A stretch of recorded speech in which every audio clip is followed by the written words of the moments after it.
Bom dia a todos, boa tarde se você estiver assistindo essa aula à tarde. Então vamos dar prosseguimento à nossa última aula sobre oscilações, que são as oscilações forçadas, certo? Então vamos falar sobre oscilações forçadas e um efeito típico que ocorre nesse tipo de movimento ou de regime, que é a ressonância, certo? E por que oscilações forçadas? Nós vamos ver mais para frente, ao longo do curso, que um navio, né? Você tem um navio e você tem diversas fontes de oscilação sobre o navio. Essas fontes de oscilação nós chamamos de forças externas, certo? Que atuam sobre a estrutura da embarcação. Essas fontes podem estar dentro da própria embarcação, como sistema de propulsão e todo o maquinário, e podem ser também fontes externas, como o próprio mar, né, as ondas do mar. Tá certo? Bom, então nossa apresentação novamente vai seguir esse sumário aqui. Vamos dar uma introdução às oscilações. Vamos primeiro falar sobre um pouco sobre um aspecto teórico das oscilações forçadas, que são as oscilações forçadas livres. Por que é um aspecto teórico? Porque não existe na natureza. Mas serve, é bastante instrutivo. Alguns conceitos são bastante instrutivos para o que vem a seguir, que são as oscilações forçadas amortecidas. Tá certo? E, por fim, vamos falar sobre um amortecimento forçado no regime subcrítico. O que ocorre com esse movimento? Tá certo? E no final, vou deixar mais uma tarefa para vocês, nossa terceira tarefa. Vocês têm uma tarefa para ser entregue na quarta-feira, dia 5 ou 6, se eu não me engano, dia 6. Outra tarefa para outra quarta, tarefa 2, para outra quarta-feira, dia 13, se eu não me engano, quarta-feira, 13 de maio. E essa terceira tarefa, que eu vou deixar no final desse slide e também na plataforma Moodle, será realizada na outra quarta-feira. Então, uma tarefa cada quarta-feira. Depois vocês podem me dar o feedback se vocês estão achando muito pesado ou não. Tá certo? A gente pode flexibilizar isso. Ok, senhores? Bom, então, como eu falei, fontes de vibração que podem interferir na estrutura, inclusive, da embarcação, podem vir de vários lugares. Então, por exemplo, você tem a vibração devido ao maquinário. Então, isso pode alterar a estrutura do casco, dependendo do tipo de vibração que ocorra. Por exemplo, ela pode ser torsional, pode ser também uma vibração axial e pode ser uma vibração lateral. Também tem a chamada Hole Girder Vibrations, que girder significa viga, né? Uma tradução livre significa viga, que é a estrutura do casco, né? Tá? Essas vibrações podem interferir na estrutura do casco. Que tipo de vibrações? Por exemplo, de baixa velocidade de um motor a diesel, hull wake, e excitações devido à propulsão. Tá certo? Esses tópicos fazem parte da da nossa tarefa. Vocês vão ter que escrever sobre eles. Eu vou detalhar mais à frente. Mas, por enquanto, fiquem aqui com esses conceitos e com que encarem eles, por enquanto, como uma introdução, como uma motivação para que nós estudemos uma vibração forçada. Tá certo? Bom, então, como eu falei, vamos começar falando sobre oscilações forçadas livres. O que é uma oscilação forçada livre? Uma oscilação forçada livre, ela é uma oscilação livre. Por que livre? Porque não tem amortecimento, não tem nenhum termo dissipativo. Então nós chamamos de livre.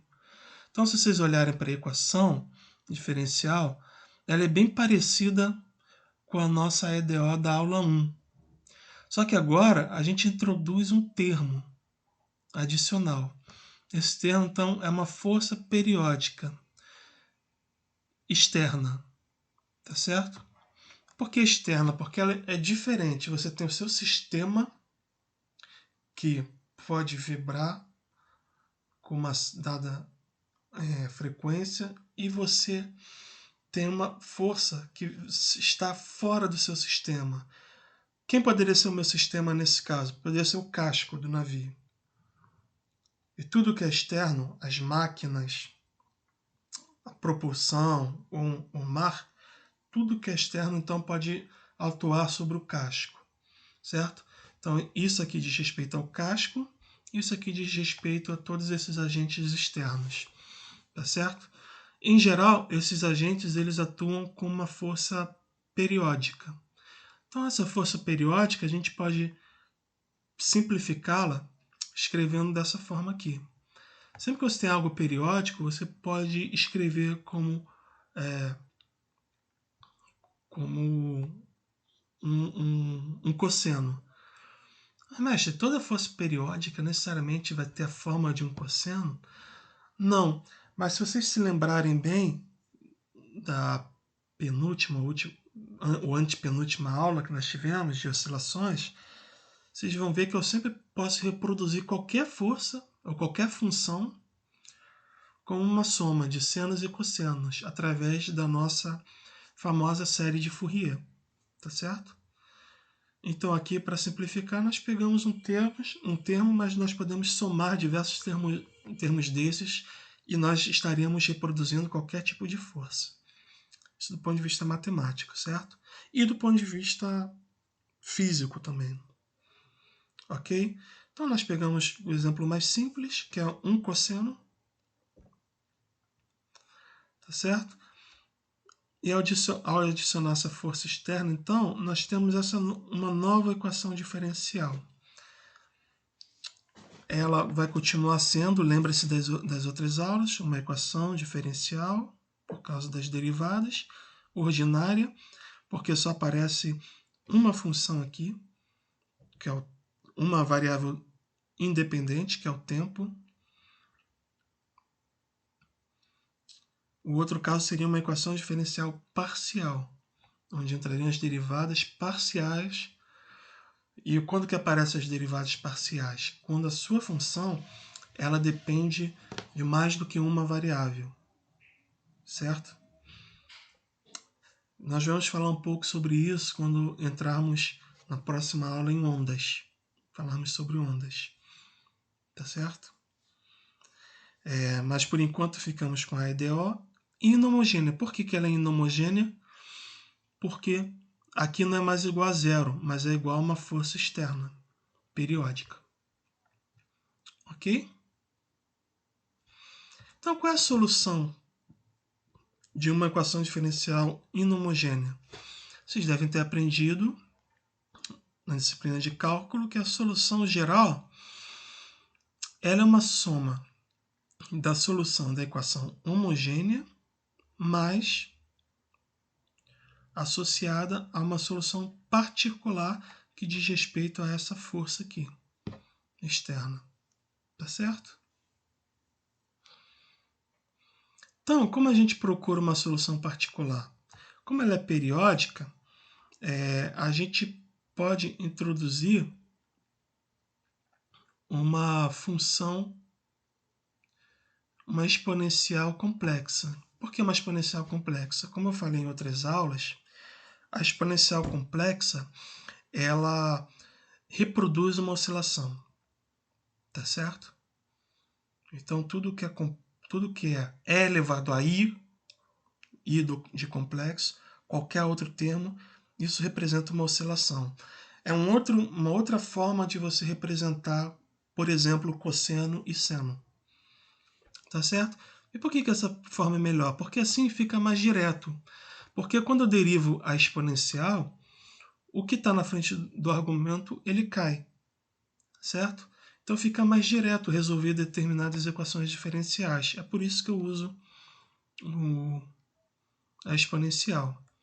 Então, se eu procurar uma solução dessa forma, isso aqui é o chamado, tem uma palavra alemã para isso, chamado Ansatz. O que é Ansatz? Nada mais é do que um chute. E por que um chute? Porque, dada uma equação diferencial, é muito difícil eu saber qual é a solução dela. Mas eu posso esperar que tipo de função pode vir a ser uma solução. Então é isso que nós estamos fazendo aqui. Uma possível solução pode vir a ser um número complexo, como esse. Então, para confirmar isso, eu escrevo a função. Se eu derivar uma vez, vai cair esse em ômega, né? Então vai ficar i ômega. Esse z0 é uma constante complexa também.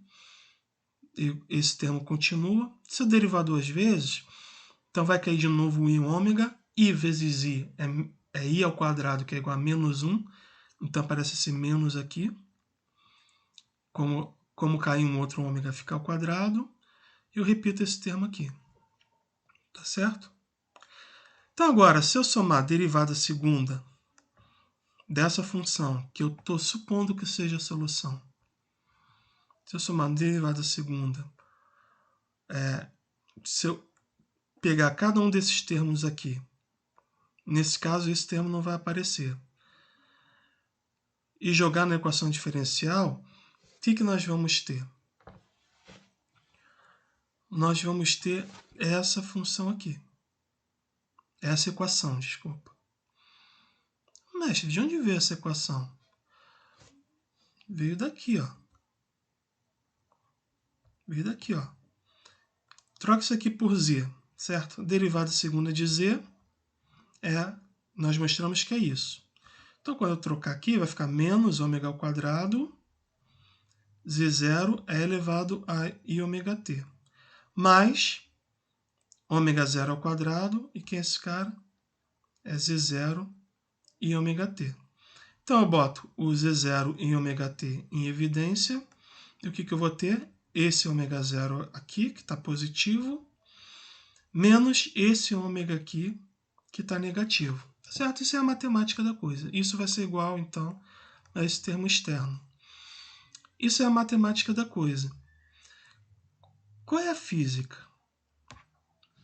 Antes de falarmos sobre a física, então, vale lembrar, como eu disse, que esse z0 é uma função complexa. Como é que eu posso escrever uma função? Não, uma constante. Tá bom? Isso aqui, ó, z0 é uma constante complexa, que aparece na frente do meu termo exponencial. Então, como é que eu escrevo uma constante complexa? Ele é o módulo vezes e elevado a i e uma fase. Se você lembrar disso aqui,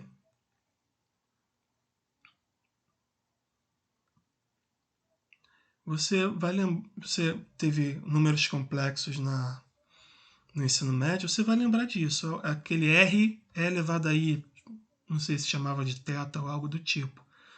Se você não viu números complexos, eu sugiro que você dê uma lida, tá bom? Inclusive, eu deixei uma aula de números complexos na plataforma Moodle. Então, nós temos aqui um número complexo. Então, como é que eu encontro esse z0 aqui, que é a minha solução particular? Tá vendo? Minha solução particular é Z0 elevado em ômega-t. Como é que eu encontro esse Z0? Simplesmente igualando esse termo da esquerda com esse termo da direita. O que eu vou ter então? Esse termo aqui vai passar para cá dividindo, certo? Então eu tenho F0, onde F0 é o módulo da minha força externa, tá certo? Olhem para cá novamente. Que eu tenho uma força externa. Como é a força externa? É um F0 que diz qual é a intensidade. Imagina uma pessoa empurrando uma criança num balanço. Então, a intensidade com que essa pessoa empurra vai me dar essa amplitude aqui, F0. Mais forte eu empurro, maior essa intensidade. E a frequência com que a pessoa empurra vai ser dado por esse termo aqui, tá certo? Então, voltando aqui, desço para cá, então Z0 vai ser igual a isso, tá certo?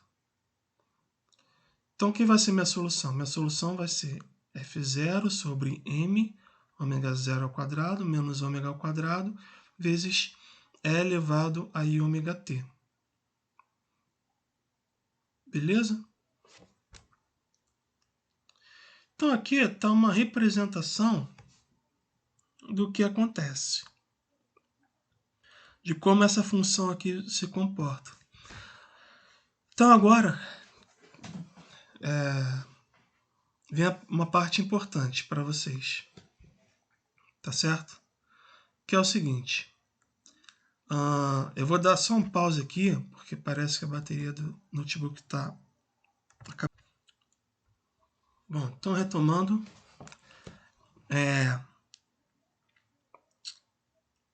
a bateria do notebook estava descarregando. Então, retomando aqui o raciocínio,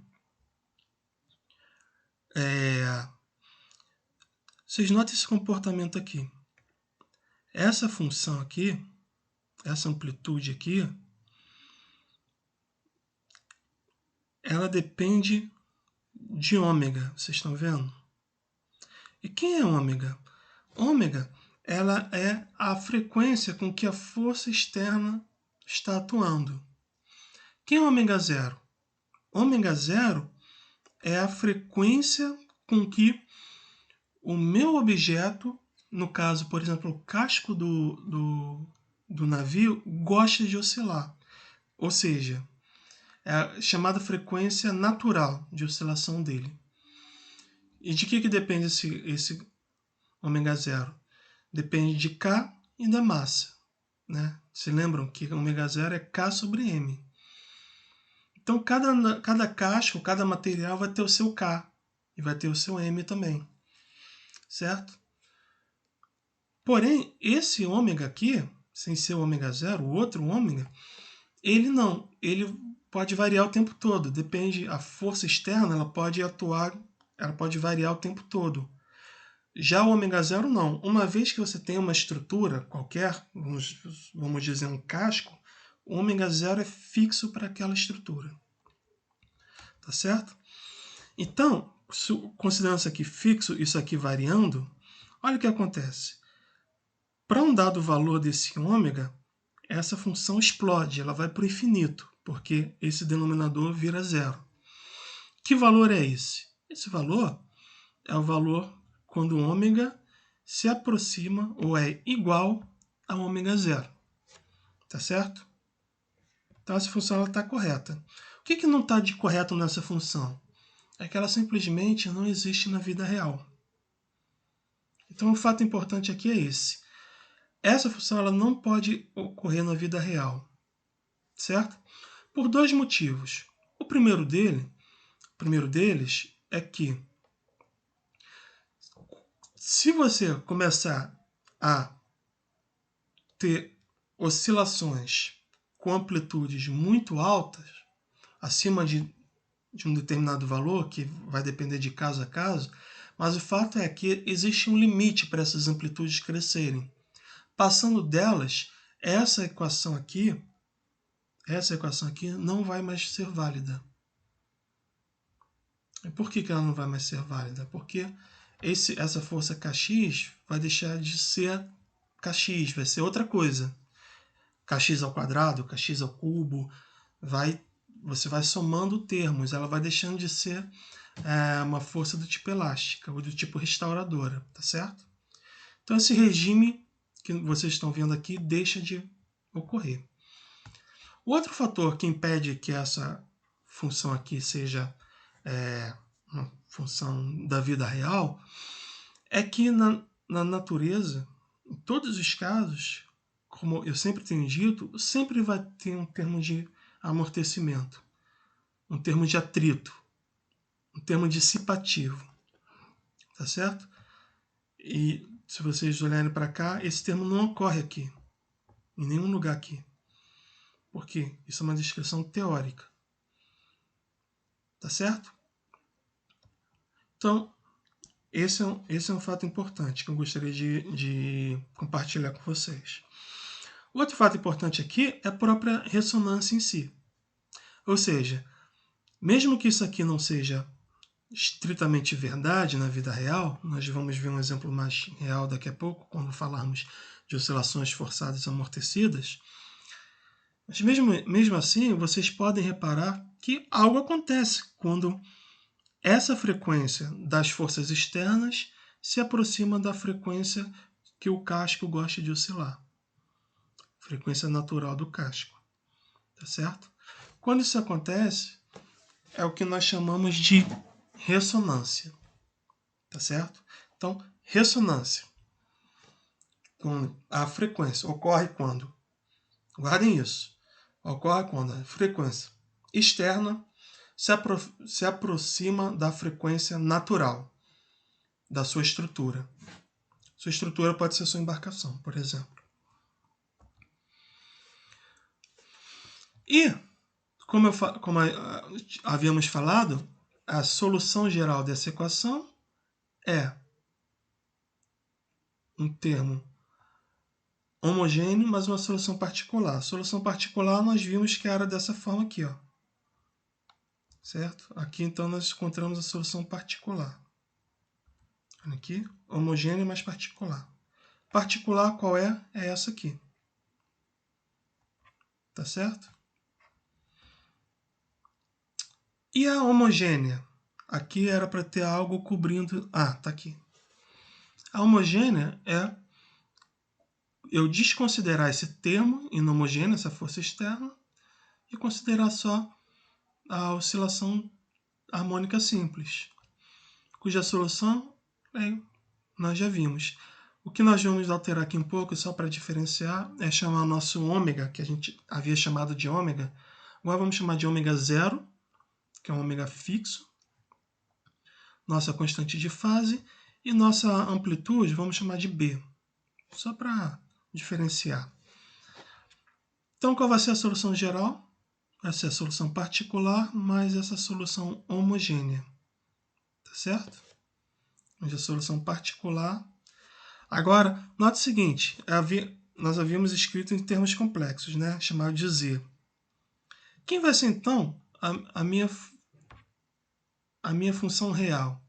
A minha função real ela vai ser a parte real desse número complexo.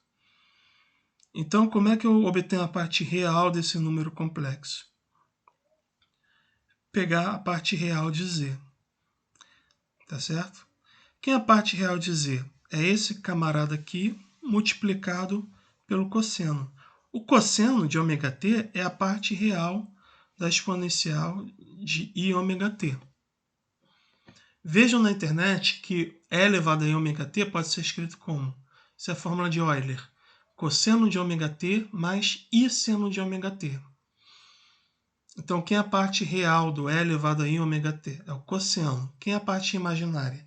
É o seno. Ok? Mas esses são detalhes matemáticos que vocês podem ou não se aprofundar.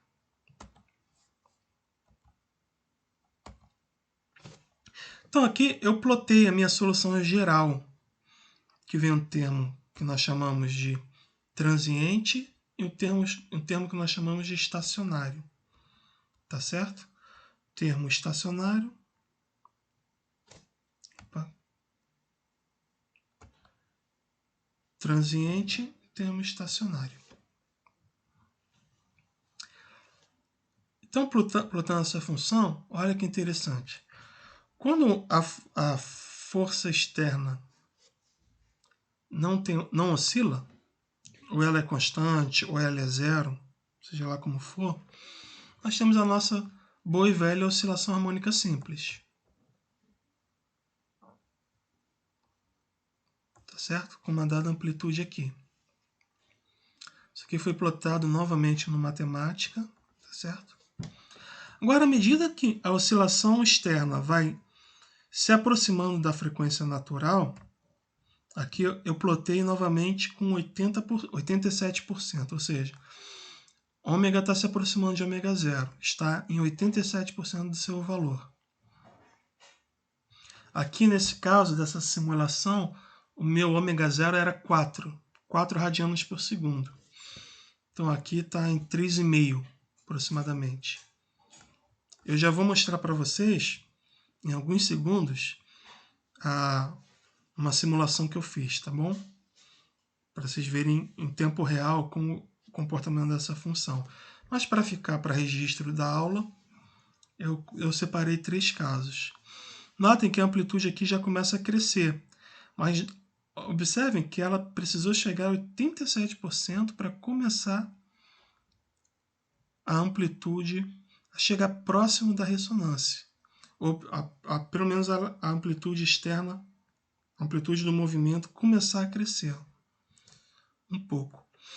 Quando eu chego a 99% da frequência natural, olha o que aconteceu com a amplitude. Ela triplicou, quase triplicou, basicamente. Tá certo? Então aqui eu estou muito próximo da ressonância. Ok, senhores? Então agora eu vou mostrar a vocês em tempo real o que acontece numa simulação que eu fiz no Matemática. Está aqui prontinha.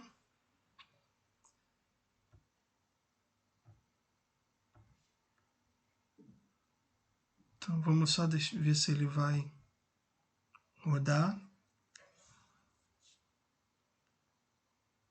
Pronto. Então vamos lá.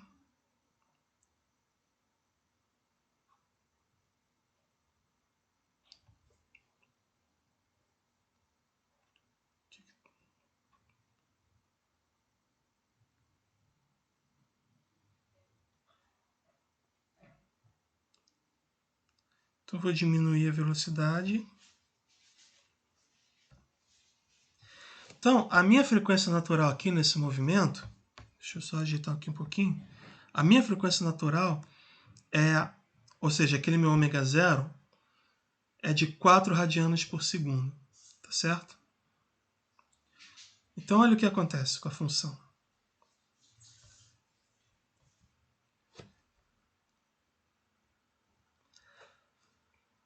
Então, vamos lá. 0.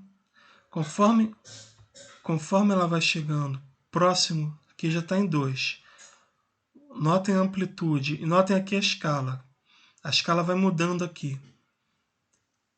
Conforme ela vai chegando perto de... Pronto, ó. A amplitude já começou a crescer. 3,18. Vamos... 3,5. Olha a amplitude.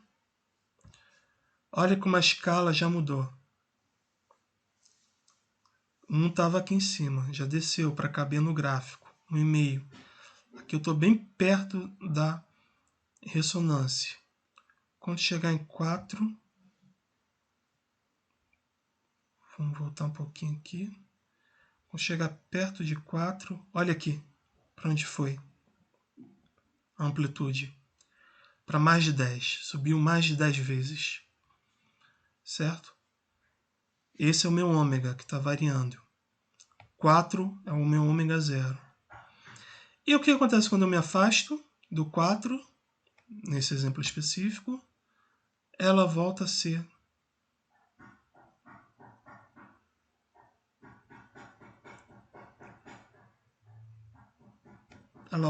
o que era quando o ômega é igual a zero.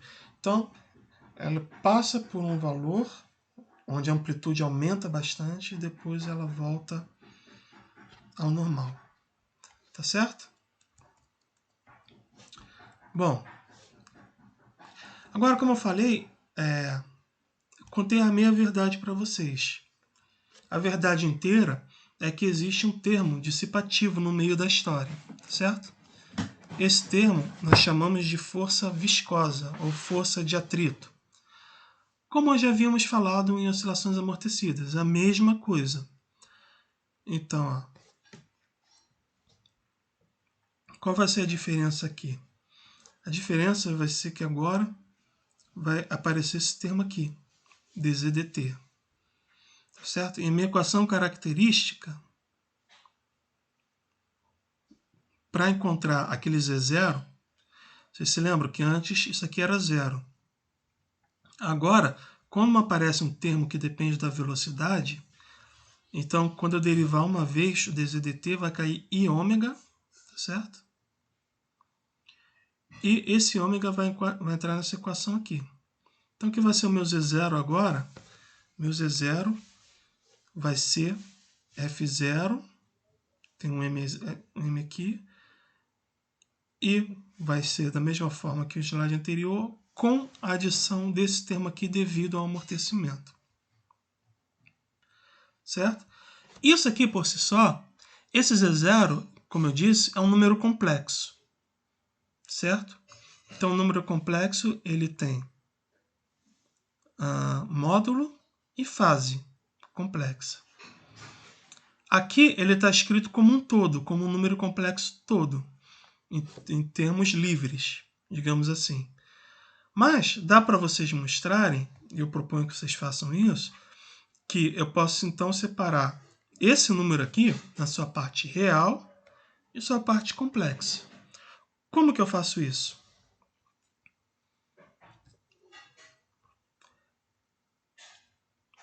Como que eu faço? Isso vocês vão ter que fazer. Mas basicamente passa por você escrever isso aqui na forma, esse termo aqui na forma A mais IB, né? A mais IB, e escrever esse A mais IB em termos, vamos chamar assim, em termos polares, né? Que é essa outra anotação aqui. Então, isso aqui vai ficar um A mais IB. Nota que, do jeito que está aqui, ele não está nessa forma, ele está numa forma geral. Quando você escrever esse termo aqui, transformá-lo através de manipulações algébricas em A mais IB, onde A vai depender de F0, M, etc, etc, você então vai obter um módulo. Quem vai ser o módulo? Vai ser raiz quadrada de A ao quadrado mais B ao quadrado. Então, que vai dar isso aqui. E a fase? A fase vai dar o arco tangente, menos no caso, né? Desse termo sobre esse termo. Beleza? Então, esse é um detalhe matemático que eu deixo para vocês demonstrarem.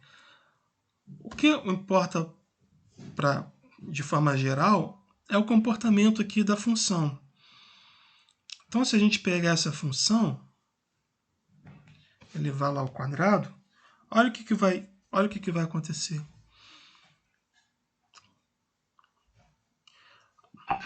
Na ressonância, ou seja, quando ômega é igual a ômega zero, a amplitude não explode mais. Vocês se lembram do outro gráfico? Era assim, não cabia na escala. Ele não fechava. Por quê? Porque ele ia para o infinito. Agora, com termos de amortecimento, isso não ocorre mais. Ele atinge um valor máximo, que não é infinito. Por quê? Porque quando isso aqui for igual a zero, tá certo? Quando isso aqui for igual a zero, isso aqui ainda vai ter esse termo aqui, do gama ao quadrado sobre 4, que não vai deixar esse denominador ficar totalmente igual a zero. do ponto de vista matemático. Beleza? Então, cabe a vocês mostrarem o seguinte, que a minha amplitude máxima vai ser dada por esse valor aqui. Ou seja, quando eu tenho uma oscilação amortecida, eu entro na ressonância, ela vai atingir uma amplitude máxima, e se eu sair da ressonância, essa amplitude volta a decair. Tá certo? Quem vai ser o meu gama? Gama também é chamado de largura a meia altura. Tá certo? Então, essa forma dessa curva aqui vai ser tão igual, ou tão fina, ou tão grossa, dependendo de como esse gama aqui se comportar. E esse gama aqui, se vocês se lembrarem, quem é o gama? O gama, ele foi visto em oscilações amortecidas. Ele é o B sobre o M, onde B é o termo que aparece multiplicando o V na força. Tá bom? Bom, então é isso. As referências que eu usei para essa aula são essas, que estão aqui. Em particular, então, para a nossa tarefa, eu quero que vocês acessem a nossa tarefa 3, valendo 1 ponto. Quero que vocês acessem esses links aqui, tá certo? Onde ele discute, está em inglês, mas deve ser ok para vocês, onde eles discutem de forma bastante interessante o efeito das vibrações no casco do navio. Então vocês vão dar uma lida nesse site aqui. Depois vocês vão acessar a plataforma Moodle, vão acessar o fórum que eu vou criar sobre isso, sobre esse assunto. E nesse fórum vocês vão fazer um resumo, escrever um resumo. Deixo livre aí para vocês a quantidade de linhas, sobre o que você entendeu dessa discussão aqui, tá certo? Sem entrar em detalhes matemáticos, eu acho que no site nem deve ter muita coisa matemática. É só uma discussão qualitativa mesmo, sobre as fontes de vibração numa embarcação, certo? E o prazo de entrega é daqui a 3 quartas-feiras, né? A próxima é dia 6, se eu não me engano, a outra é dia 13, e no dia 20 de maio vocês vão entregar. Ok, senhores? Então, por hoje é só. Durante os horários de QTS eu vou estar disponível no nosso chat do Moodle, tá certo? Eu espero que vocês participem lá. Um abraço e até a próxima. Tchau, tchau.